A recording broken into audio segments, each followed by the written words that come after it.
Look at that old Ford El Rancho, I think.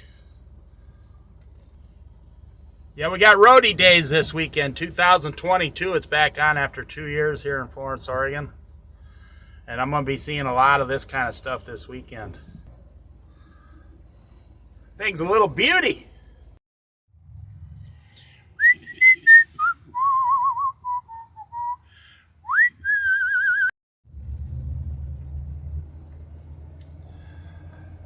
When you pretend you're pedaling, but you have an electric bike. Rhody Days, they got all the American flags out all over town. Whoever puts these out, I say thank you. God bless our veterans.